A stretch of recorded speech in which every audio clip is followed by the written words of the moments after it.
Afternoon, team. I wanted to give you a download of the CLT session I attended yesterday on Jax's behalf. So starting with the session, we popped open a bottle of Prosecco and ate some chocolate cake, which was a great way to start the session. And maybe I understand why Jax always has a smiley face on her when she comes out of CLT. So we weren't celebrating because Jax and Pyle weren't there. We were celebrating because it was Bex's birthday, and a great shout out to Angela for, I think, making Richard aware that it was Bex's birthday, and also for organising the cake and Prosecco. So that was a great start. Then Richard went into some SMT takeouts from the last session. Probably two that I call out, which we know about. One was just the message that went out on Monday and acknowledging tough message when it's an org update, and he was keen to get a view of any insights or feedback that we got from our teams, and encourage the teams to share any concerns or worries or questions that they have. The second one was just on goal setting. So making sure that we all get our goals in by tomorrow, which I know Jax has followed up, and my request is just make sure that your teams and you have completed that before tomorrow. The other one was just Richard saying don't overthink the goals, which I was glad to hear. Then Steve Meakin took us through the next topic on the agenda, which was an OPEX review. So he presented the customer OPEX slides and discussed where he saw some of the challenges around the OPEX budget for customer. And we had discussion and input into maybe some opportunities and areas where we could save some. And also, I think, some good pushback on let's not be trying to cut money just for the sake of a few pounds, where actually it could have a big people impact.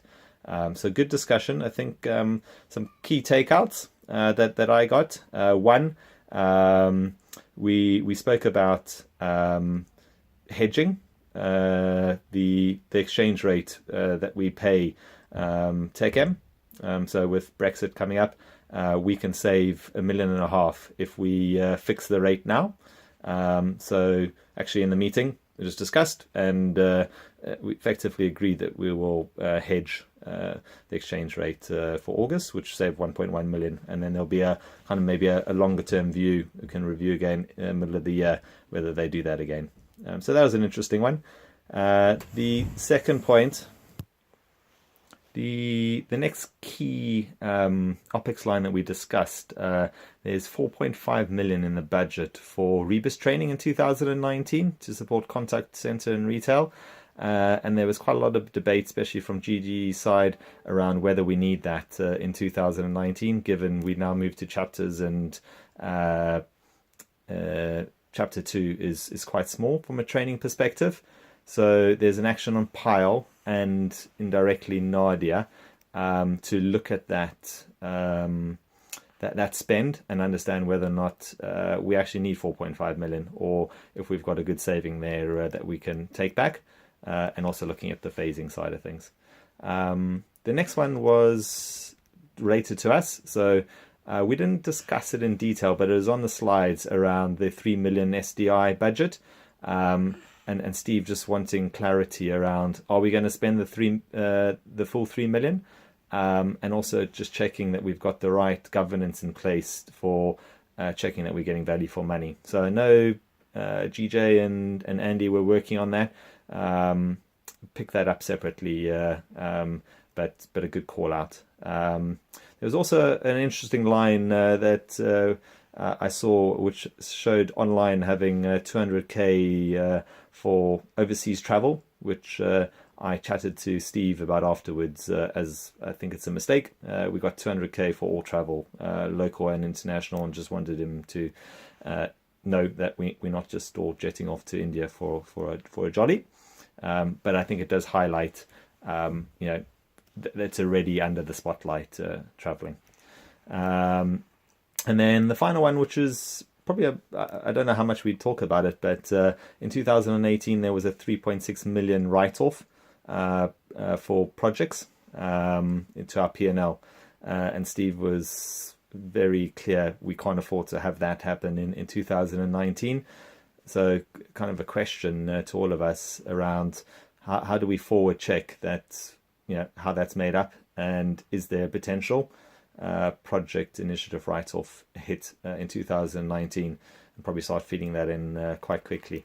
I think the other lines we know about just managing our OPEX as best as possible and making sure that we're making the right people decisions for roles. If we need the roles, that's fine. If we don't, then look at saving the money. We then had a quick 10-minute break and then went straight into customer plan review. Will led that. I won't go into too much detail.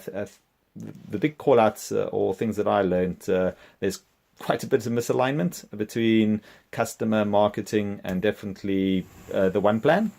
So there's some actions for Will and Richard to really close that down. As an example, CIO saying we're not developing anything, whereas after July,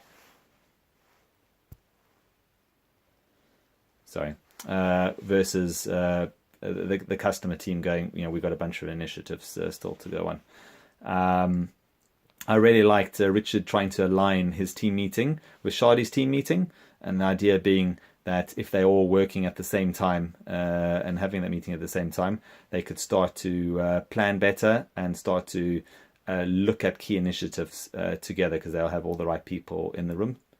And then he spoke about getting the CLT and other key stakeholders earlier insight view of key initiatives, so that we improve the quality and also knock down barriers. And a few examples came up actually of Doug as an example of taking a long time for a decision to be made, and actually if we've been working more closely, maybe those things could have been knocked down.